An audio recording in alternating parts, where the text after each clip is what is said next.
Good morning, friends. Mutual fund is equal to high return.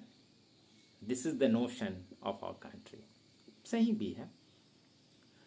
अगर मैं आपसे कहूं कि कुछ म्यूचुअल फंड ने पिछले कुछ वर्षों में शानदार रिटर्न्स दिए हैं, तो क्या आप उस फंड में तुरंत अपना पैसा लगा देंगे? रुकिए, मैं राजेश कुमार आदित्य देव आपको ये बताना चाहता हूँ कि कभी भी हाई रिटर्न देखकर म्यूचुअल फंड में फंड को सेलेक्ट नहीं किया जाता है। उसे सेलेक्ट करने के कुछ पैरामीटर्स हैं जिसे देखना बहुत ही ज़रूरी है।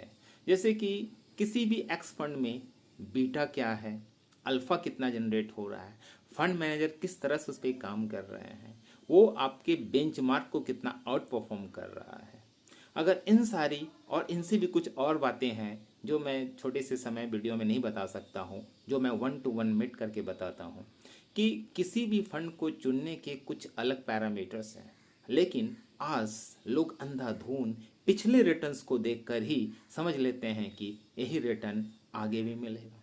पर मैं आपको बताना चाहता हूँ कि सेबी भी ये कहती है कि past return is not a guarantee of a future return. तो सावधान रहे, ध्यान रहे। सिर्फ रिटर्न को देखकर म्यूचुअल फंड्स नहीं चुने जाते हैं, उसके और भी पैरामीटर्स है जिसको ध्यान रखना बहुत ज़रूरी है कि आप कितना रिस्क लेते हैं, आपका गोल क्या है, आप कितना चाहते हैं रिटर्न, कितना परसेंट तक मिल जाए तो आप संतुष्ट हो जाएंगे। इन सारी बातों को ध्यान में रखकर ही कोई फंड सेलेक्ट किया जाता है। यदि आप अपना कोई म्यूचुअल फंड चुनना चाहते हैं, मुझसे सलाह लेना चाहते हैं, तो आप मुझे म्यूचुअल फंड लिखकर मैसेज कर सकते हैं।